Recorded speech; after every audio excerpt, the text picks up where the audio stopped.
This is the Royals POSTCAST, your instant game reaction for the Kansas City Royals. Part of the Locked On Podcast Network, your team every day. The Royals steal one from the Athletics, and they take this series, and I'll break down what mattered most in tonight's Royals POSTCAST here on the Locked On Royals channel and everywhere you get your podcasts on demand. Tonight, we'll be breaking down the plays that mattered most, who stood out, and the topic you'll be talking about with your friends. As the Royals are able to win their third game in a row, tonight was a really interesting, for the second straight night, a really interesting late inning push for Kansas City. And tonight they win it in the eighth. And let's just dive right into that because I felt like that was the defining inning for tonight's game. And also, a tip of the cap is coming to a guy I've been critical of, but we're going to dive right into tonight's eighth inning. Time to reveal where the game was won or lost. It's the turning point. It is nice to be on the other end of one of these. The Royals have had many blown saves this season, many blown leads late, and the A's just seem to hand a couple of them on a platter. It started in the eighth inning, and I think that it is important to remember that the Royals are finally starting to get healthy. There was a month, it felt like, from the time Michael Garcia first went down to when Bobby Witt Jr. had his first bump and bruise of the season, where it felt like the Royals were throwing out lineups with maybe 6 Major League caliber players. The lineup they threw out tonight, while it wasn't perfect and there were some changes that I certainly would have made, it had 9 Major League Baseball players. I think that you can say that pretty concretely. It had 9 Major League Baseball players. And we've not been able to say that for much of the season for the Royals. It's nice to have the boys back together. And they fought their tails off tonight. They did not have much going against a soft-throwing lefty in Jeffrey Springs. We're just going to have to come to the realization that now that they are 10-28 against left-handed pitchers, they're probably not going to be all that great against lefties. They're going to have to kind of just wait and see until they get to the bullpen. But the eighth inning tonight, you get Michael Garcia leading off with a triple. You get Vinnie Pasquantino working a really good at-bat and finding a way to drive in Michael with his, I thought his hardest hit ball of the night. I know his homer went 427 feet, but just barely caroms off the wall, missing his second homer of the night. Then Salvador Perez has a super good at-bat. And I thought that was the defining play, the defining at-bat really of tonight's game, because many times this season we've seen those situations go to die where the Royals get one run closer. They make it 5-3. And then Vinny has to stay on first because, well, he hits it so flipping hard that they have to keep him at first base. And Salvador Perez comes up and grounds into a double play, and the threat is avoided for the A's. Instead, Salvador Perez plays it super patient. He had a great game tonight, plays it super patient, and allows the lineup to continue going. Carter Jensen hits a ball on the absolute screws. There were plenty of those tonight for the Royals. Hits a ball on the screws to center field. It's enough to score Vinny. Salvi gets to third. Tolbert, does not score Vinny. Vinny goes to third.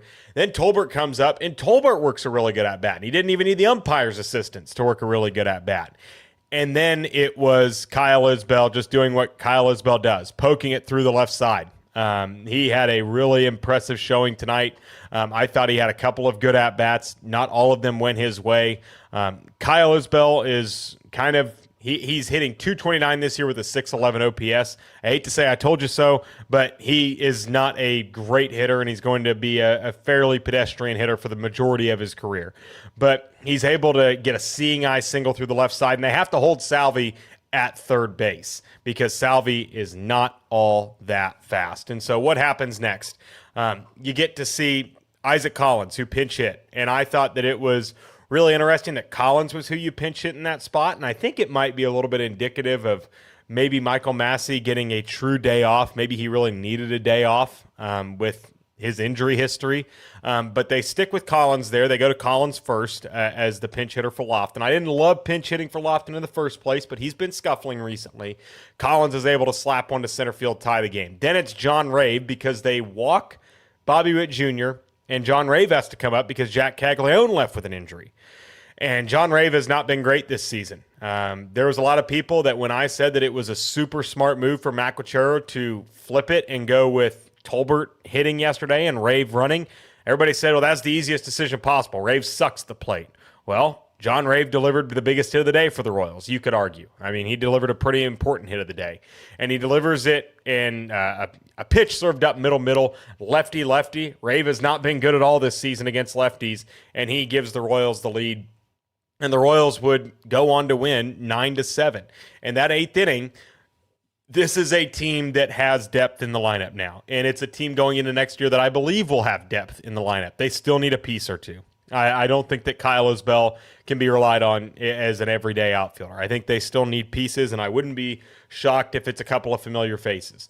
But I do think that this shows this series, and listen, if you are going to be the pessimist of pessimists and say, pump the brakes, man, they beat the A's. The A's are the worst team in baseball over the last month and a half. I will give you that. The A's are not a good baseball team. They're playing with their scrubs as well. So I can understand the pessimist solution of saying, hey, the A's are not a good baseball team. We don't need to be celebrating wins.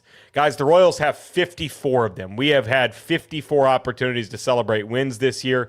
We've had 74 really frustrating postcasts.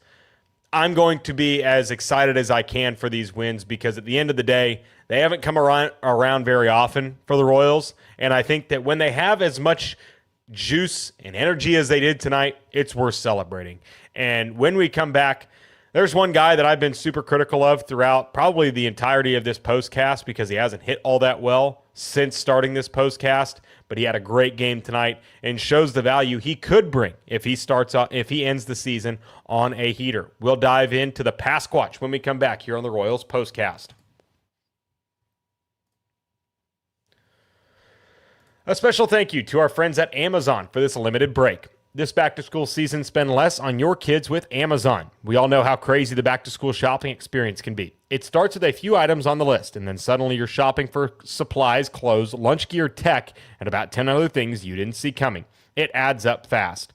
When it's 9 p.m. the night before school starts and somebody suddenly remembers they need folders, notebooks, markers, and apparently 12 other things nobody mentioned until now, nothing gets the heart rate quite up like an emergency school shopping. I'm convinced Prime's Deliver Tomorrow Before 7 a.m. feature was created exclusively for parents this moment. I know here in the Wichita School District, I don't have any kids. There's plenty of parents that are preparing for the first day of school tomorrow. If that's you, before you tuck them in tonight, or if you've already tucked them in, maybe tap them on the pillow and say, is there anything we're forgetting tomorrow? Because Amazon's Deliver Tomorrow Before 7 a.m. feature, it's exactly for that. And I guarantee you tomorrow, whether it is a nice little bow tie or some new sneakers, Amazon's got it on their Deliver Tomorrow Before 7 a.m. feature. So remember, with Amazon's low back-to-school prices, just spend less on your kids because every dollar you don't spend on them is a dollar you haven't spent on them. Shop back to school at Amazon and spend less on your kids.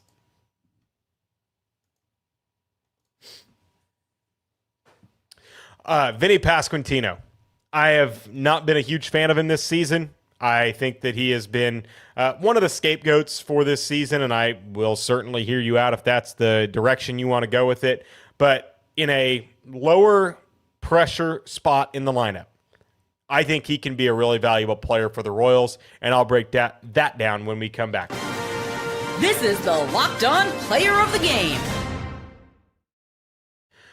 I think that Vinnie Pasquantino was asked to do a little bit too much early in the season. I think that he's been asked to do too much throughout his Royals career. We have to remember what he was brought up to do. He was brought up to just be kind of an on-base guy, deliver you some gap-to-gap power, and he has, to his credit, developed into a middle-of-the-lineup run-producing machine, at least over the last 2 seasons.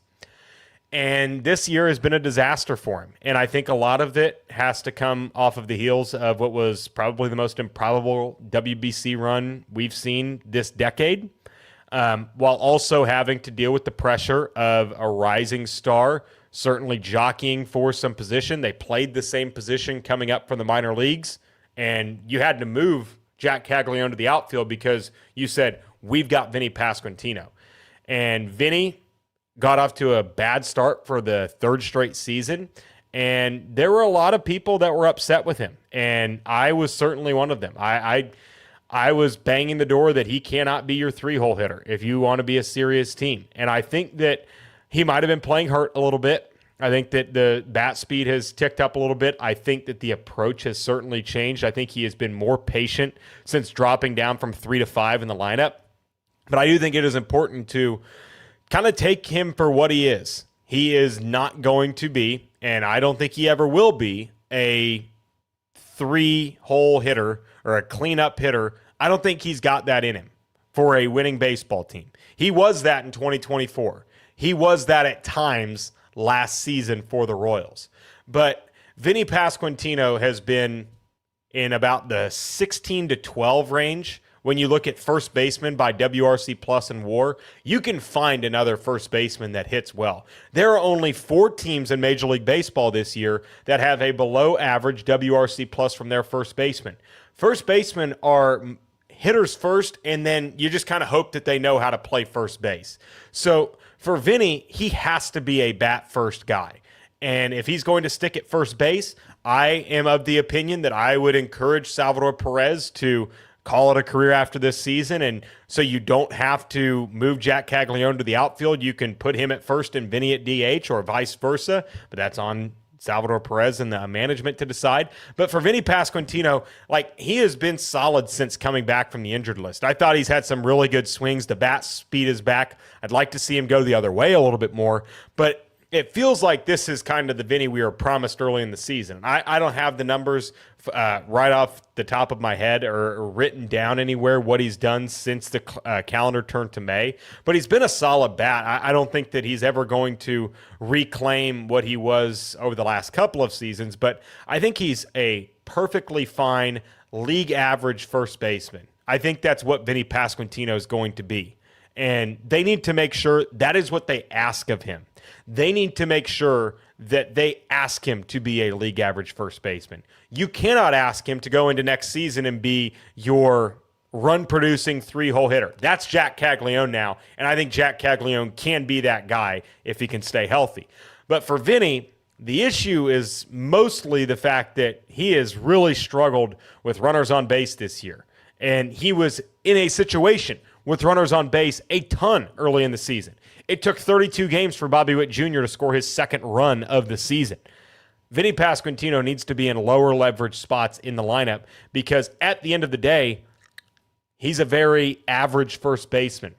We can do all the talk we want. He needs to be an average first baseman because look at all the first basemen in the league. They all hit like their hair's on fire.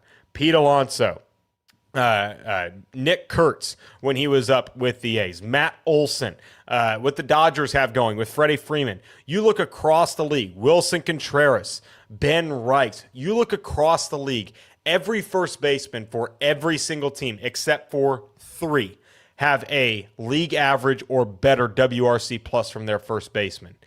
The Royals have gotten above that mark because Jack Caglione has absolutely crushed it as the team's first baseman. But they need to make sure that they don't ask him to do too much going into next season because he is a super inconsistent bat. He's very streaky. He goes on runs. But when he is hot, he can be a run-producing guy for you. But that can be in the 5th spot in the lineup, behind guys like Jack Caglione and Maikel Garcia, or maybe that mysterious impact bat that we've been hearing about for the last 3 seasons. But Vinnie Pasquantino has been asked to do a little bit too much. I think the 5 spot or even down in the 6 or 7 hole, if Vinnie Pasquantino is your 6th best hitter, you are a playoff team. If Vinnie Pasquantino is your 3rd best hitter, you might be looking at a similar season to what we've seen from the Royals this year. But enough on Vinny. Seth Lugo got roughed up a little bit tonight. I didn't love what I saw from him. At this point, Seth Lugo outings, you're just kind of hoping that he keeps them within striking distance, and tonight he did. Alex Lang, I thought, had his best performance in some time. I mean, it was at least his cleanest performance of some time. I think he's a low-leverage pitcher. We saw Craig Kimbrell come in. I didn't think he was all that bad. Steven Cruz needs to keep the ball out of the middle of the zone. I'd like to see him get a little bit more chase with the slider/cutter.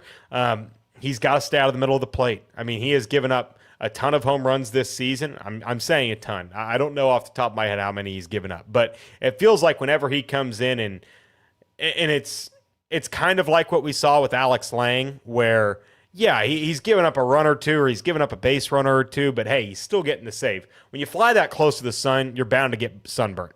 Like with him, with Steven Cruz, you'd like to see him not give up home runs, because at some point he's going to pitch in a one-run game and he's going to give up a home run, and we're going to be furious. He needs to keep the ball out of the middle of the zone, or else he's going to have to relegate his position in the bullpen. I like him in the 8th inning. I really like him in the 7th inning.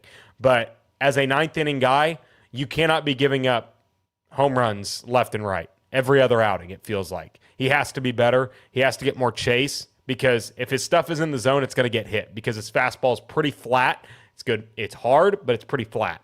But tonight, from the Royals side of things, I thought that it was a really fun game. Like I said, it is really nice to be on the other end of one of these. We have seen time and time again this season. I think the count is up to 21 blown saves this year for the Royals. They've won 4 of them, so I think that some of those have gone the Royals' way.